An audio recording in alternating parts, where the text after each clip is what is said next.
Intelligence आपकी interpersonal skills को enhance नहीं कर सकती। इमोशनल इंटेलिजेंस आपकी इंटरपर्सनल स्किल्स को इनहांस कर सकती है। आप चाहे दुनिया भर का ज्ञान लेके बैठे हो, लेकिन अगर आप इमोशनली इंटेलिजेंट नहीं हैं, आप एक लीडर नहीं बन सकते हैं और आप लोगों को समझ नहीं सकते हैं। और अगर आप इमोशनली इंटेलिजेंट नहीं हैं, तो चाहे दुनिया भर का ज्ञान आपके पास हो, आपको सुनने वाला कोई भी नहीं होगा। दोस्तों, स्वागत है आज के वीडियो में और मैं आपके लिए लेके आया हूं एक quotation. I love sharing quotations with you, decluttering them and also giving anecdotes and examples related to the quotation. Quotation Theodore Roosevelt का है। People don't care how much you know until they know how much you care about them. ठीक है, अब इसको समझते हैं। Let us deconstruct and interpret the topic. अब यानी कि यहां पे इंपॉर्टेंस एम्पथी का आता है, सिंपथी नहीं बट एम्पथी का। अगर आप और मैं, हम एक टीचर स्टूडेंट रिलेशन में हैं, आप मुझे कॉल करते हैं, कनेक्ट करते हैं, मेंटरशिप कॉल पे आते हैं, कभी लाइव सेशन पे आते हैं, अगर आपके साथ में एक जेन्युइन कनेक्शन नहीं बना पा रहा हूं और आपके साथ बस मैं ज्ञान बांटी जा रहा हूं कि ये कर लो, वो कर लो, ये किताब पढ़ लो, तो गारंटेड बात है कि आप वो किताब कभी नहीं पढ़ पाएंगे और गारंटेड बात है कि अगली बार आप मुझसे कनेक्ट करने का बिल्कुल दिलचस्पी नहीं रखेंगे। तो यानी कि इंटरपर्सनल स्किल्स और इमोशनल इंटेलिजेंस क्या कहता है? That show empathy. आज जिस कश्ती में आप सवार हैं, कभी मैं भी था, और उससे रिलेट करके, उससे अंडरस्टैंड करके अगर आपको मैं गाइड कर सकूं, तो शायद आपके साथ एक लॉन्ग लास्टिंग ट्रस्ट और रिलेशन में बना पाऊंगा। सो यानी कि नॉलेज या एक्सपर्टीज अकेला सफिशिएंट नहीं है दूसरे व्यक्ति को इंस्पायर या गाइड करने के लिए। Instead people will more likely listen to or trust to or follow somebody जो कि ऑथेंटिक केयर दिखाता है उनके वेलबींग और उनके कंसर्न के लिए। एम्पथी आपका ट्रस्ट बिल्ड करता है। As a civil servant, as a prospective civil servant, ये कोटेशन और ये वैल्यूज आपके लिए बहुत जरूरी है समझनी। लोगों को लगना चाहिए कि लोग एक टूल या एक कोई ऑब्जेक्ट नहीं है या कोई ऐसी प्रॉब्लम नहीं है जिसका सोल्यूशन आपने निकालना है। लोगों को ये लगना चाहिए कि अगर वो आपके पास आ रहे हैं, आप उनकी जेन्युइन केयर कर रहे हैं, वैल्यू कर रहे हैं। और एम्पथी के बिना, इस भावना के बिना दुनिया भर का ज्ञान जीरो हो जाता है। रिलेशनशिप्स पहले, एक्सपर्टीज बाद में। एक पर्सनल कनेक्शन बनाने के लिए आपको पहले तो यह बात तय करना पड़ेगा कि क्या आप वो पर्सनल कनेक्शन बनाना चाहते हैं कि नहीं।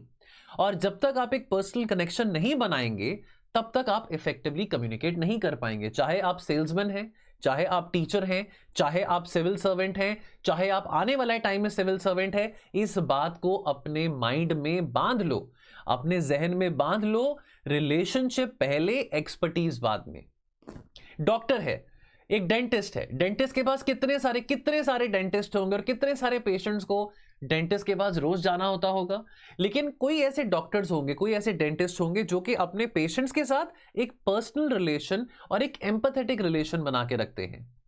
नॉट दैट कि उनको पीपल प्लीजर बनना है, नो, ना ना ना ना ना ना, पीपल प्लीजिंग की बात नहीं हो रही है, लेकिन पीपल स्किल्स की बात हो रही है। पीपल प्लीजर और पीपल स्किल्स दो डिफरेंट बातें हैं। पीपल स्किल्स होना बहुत जरूरी है आज के टाइम पे, चाहे किसी भी प्रोफेशन में हो। पीपल प्लीजर, उसकी कोई वैल्यू नहीं है। एक बार लोगों को यह लगेगा कि आप जेन्युइनली इनके बारे केयर करते हैं, so they will be more than willing to accept what you have to offer in form of advice or knowledge, and then action over words. Care demonstrate की जाती है कहने से नहीं कि I care for you. Care demonstrate की जाती है एक्शंस के जरिए। तो अगर आप एक बॉयफ्रेंड हैं या गर्लफ्रेंड हैं, ये वीडियो देख रहे हैं, आपका अपने पार्टनर के साथ झगड़ा बहुत होता है, try to listen to your partner. सुनो कि वो कहना क्या चाह रही है, कहना क्या चाह रहा है, बिफोर यू सजेस्ट एनीथिंग। मैं आपको एक बात पर्सनली बताता हूं, दैट अगर एक लड़की आपके साथ कोई बात डिस्कस कर रही है, तो हमको अक्सर लगता है कि हमको ना अपनी गर्लफ्रेंड को एक सोल्यूशन देना है, एक एडवाइस देना है। No, many a times I have failed that अगर मैं अपने मदर फादर को भी देखता था, कोई बात पे आर्ग्यूमेंट होता था, many a times all she wanted was कि भाई उनको कोई सुने, उनकी कोई बात को सुने।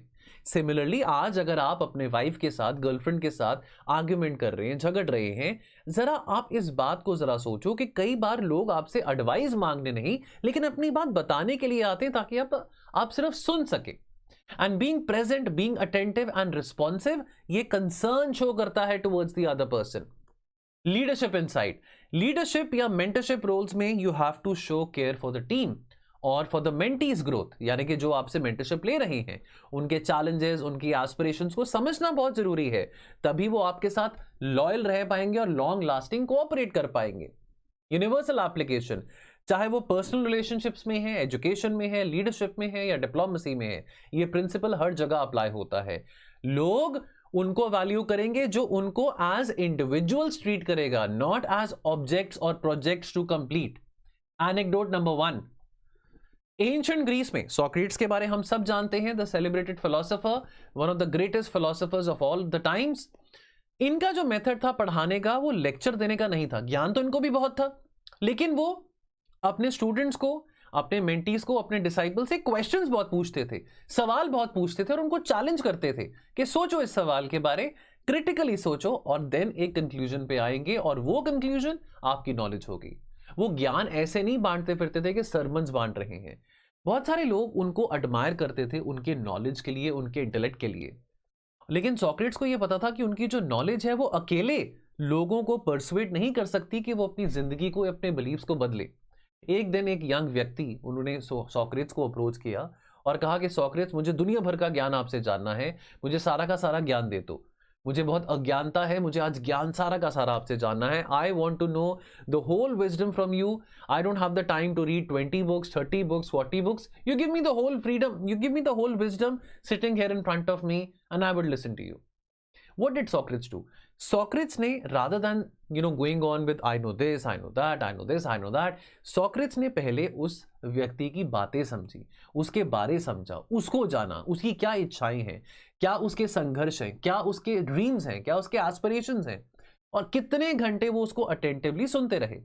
और उस व्यक्ति को लगा कि अरे इतने बड़े सॉक्रेट्स मेरी बातों को सुन रहे हैं, यानी कि यार कि मतलब इनसे तो मेरे को अब ज्ञान लेना ही पड़ेगा। लेकिन वो बात बाद में मगर इतना समझ पा रहे हैं, इतना सुन पा रहे हैं, विच मीन्स यार कि मेरे को वैल्यू करते हैं। और इतने घंटों के बाद, उनको सुनने के बाद सॉक्रेट ने ये बात समझी कि भाई एक्चुअल में ये व्यक्ति चाहता क्या है, और अकॉर्डिंगली उसको सुनने के बाद वो उसको गाइड कर पाए कि जिंदगी कैसे जी जा सकती है, और अपने अनुभव से उसको समझा पाए कि कैसे आप आने वाले समय में अपनी जिंदगी को व्यतीत कर सकते हो। सो सॉक्रेट्स को पता था कि ट्रू विजडम इजंट अबाउट कि भाई तू भी सुन, तू भी सुन, तू भी सुन। No, it's not about broadcasting your knowledge, but it is about connecting with others on a personal and empathetic level. Anecdote number 2, यहां पे बात करेंगे एक और व्यक्ति की, एक और पर्सनालिटी की, जिनका नाम है Winston Churchill. Now I know many of us don't like Winston Churchill, however Winston Churchill का भी मोमेंट था जहां पे उनको ब्रिटिश की आवाम से बहुत गुडविल मिला, right at the peak of world war 2, जब ब्लिट्जक्रिग के कारण कितने सारे शहर लंदन में बॉम्ब किए जा रहे थे। तब उन्होंने उस दौरान at the peak of world war 2 उन्होंने लंदन में बीच खड़े होके लोगों के प्रति कंसर्न शो किया। तो 1940 में वो जो बॉम्ब्ड आउट नेबरहुड्स थे, ब्लिट्जक्रिग आपको याद होगा, जर्मनी का जो वॉरफेयर टेक्निक था वाया एयर, जो उन्होंने अपने फाइटर जेट्स मोबिलाइज करे थे। चर्चिल ने उस वक्त जितने भी नेबरहुड्स थे लंदन में, वहां पे विजिट किया, दौरा किया। ये देखा कि वहां पे कितने सारे जो घर थे बर्बाद हो गए थे, कितनी सारी बिल्डिंग्स बर्बाद हो गई थी, कितने सारे लोगों की फैमिलीज तबाह हो गई थी। उन्होंने लोगों को सुना, उनकी पीड़ा को सुना, उनकी स्टोरीज को सुना, और वहां के लोग बहुत दंग रह गए कि यार इतना बड़ा प्राइम मिनिस्टर, इतना बड़ा ब्रिटेन का प्राइम मिनिस्टर, उस वक्त तो और भी बड़ी बात थी बिकॉज ब्रिटेन एक सुपर पावर था उस टाइम पे, वो हमारे घरों में आके हमारी प्रॉब्लम को समझ रहे हैं, हमारे पेन को समझने की कोशिश कर रहे हैं। तो चर्चिल के ये एक्शंस ने भी डेमोन्स्ट्रेट करा रूजवेल्ट की ट्रुथ को, that people don't care how much you know, people don't care कि आप कहां के प्राइम मिनिस्टर हो, कहां के नहीं हो, लेकिन अगर आप उनके पास आए हो, उनका हालचाल पूछने के लिए बैठे हो, तो that shows a connection and his willingness कि भाई आप अकेले नहीं हैं, मैं आपकी हार्डशिप आपके साथ शेयर करना चाहता हूं। That earned him the unwavering trust of the nation which was going through the brunt of world war 2, proving that empathy and presence can be powerful as intellect and authority. कई बारी ना हम जितने मर्जी पढ़े लिखे हों, लेकिन कई बारी ना हम फेल हो जाते हैं, कई बार हम सब बहुत फेल हो जाते हैं। कभी कभी ऐसी घड़ी होती है, कोई ऐसा मोमेंट होता है जहां पे हमको मौजूद होना बहुत जरूरी है, और अपने बिजी शेड्यूल में से वो 5 मिनट या 10 मिनट निकालना और कोई ऐसी जगह पे हाजिर होना जहां पे हमारे कोई प्रिय दोस्त या कोई प्रिय बंधु या कोई रिश्तेदार मुसीबत में हैं, वहां पे सिर्फ हाजिर होके 5 मिनट अपनी शक्ल दिखा के ही आप उनके साथ इतना गहरा कनेक्शन बना सकते हैं। उतना गहरा कनेक्शन आपका कभी भी नहीं बन पाएगा चाहे आप उनको रोज मिलते रहें, लेकिन मुसीबत के समय वो 5 मिनट 10 मिनट बहुत ही ज्यादा कीमती हो सकते हैं।